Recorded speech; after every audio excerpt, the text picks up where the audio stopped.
এখন আমরা আল্লাহকে পাবো কিভাবে, এটা বড় প্রশ্ন না? যে আল্লাহর কাছ থেকে, যে জান্নাত থেকে আমরা পৃথিবীতে চলে আসলাম, সেই জান্নাতে যেতে হলে তো আমাকে আল্লাহকে পেতে হবে। আল্লাহকে পেতে হলে আমার কি কি করণীয়, খুব শর্ট করে আমি কয়েকটা পয়েন্টস আপনাদেরকে শেয়ার করছি। এক নাম্বার, আল্লাহকে পেতে হলে অবশ্যই তার নবী মুহাম্মদ সাল্লাল্লাহু আলাইহি ওয়াসাল্লামকে অনুসরণ করতে। এছাড়া আল্লাহকে পাওয়ার দ্বিতীয় কোনো পথ নেই। আল্লাহকে পেতে হলে অবশ্যই তার নবী মুহাম্মদ সাল্লাল্লাহু আলাইহি ওয়াসাল্লামের আদর্শগুলো জীবনের প্রতিটা ক্ষেত্রে বাস্তবায়ন করতে হবে। চলাফেরা, ওঠা বসা, খাওয়া দাওয়া, হ্যাঁ, ইস্তেঞ্জা করা, মুআমেলাত, ব্যবসা বাণিজ্য, অর্থনীতি, সমাজ, রাষ্ট্র, সব ক্ষেত্রে আপনাকে মুহাম্মদ সাল্লাল্লাহু আলাইহি ওয়াসাল্লামের তরিকা, আদর্শটাকে ফলো করতে হবে। তাহলে আপনি আল্লাহকে পাবেন ইনশাআল্লাহ। যে ব্যক্তি আল্লাহকে পেয়েছে সে দুনিয়াও পেয়েছে, আখিরাতও পেয়েছে। যে আল্লাহকে পায় নাই, দুনিয়াও বরবাদ, আখিরাতও বরবাদ। এক নাম্বার তাহলে কি কাজ? আল্লাহ পাকের সর্বশেষ নবী মুহাম্মদ সাল্লাল্লাহু আলাইহি ওয়াসাল্লামকে অনুসরণ করা, তার আদর্শ মেনে চলা, এক নাম্বার। দুই নাম্বার হচ্ছে 5 ওয়াক্ত নামাজ।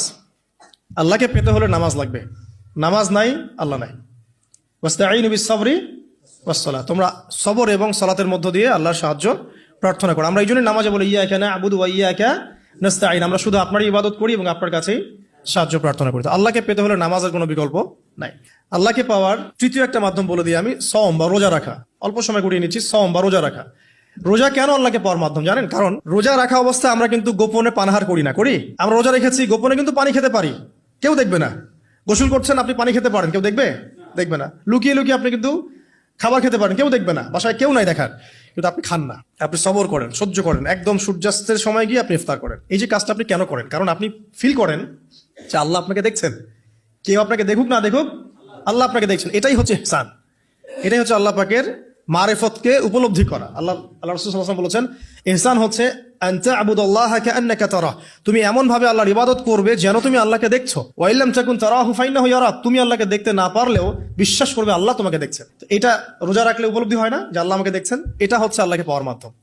এই জন্য রমাজানের রোজা অবশ্যই রাখবো ইনশাআল্লাহ। পাশাপাশি এই যে সোমবার, বৃহস্পতিবার বা এই যে মাসে 3 দিন আইয়ামে বীজের সওম আছে, 13, 14, 15, আরাফার সওম, আশুরার সওম বা নফল সওম, এগুলো রাখার অভ্যাস করলে আল্লাহকে পাওয়া যাবে ইনশাআল্লাহ তাআলা।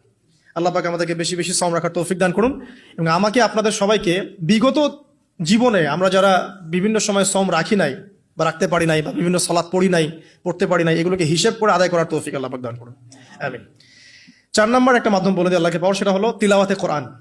কোরআন তেলাওয়াত যে যত বেশি করবে, অর্থ উপলব্ধি করে পড়বে, সে আল্লাহ পাককে চাক্ষুষ পাবে ইনশাআল্লাহ।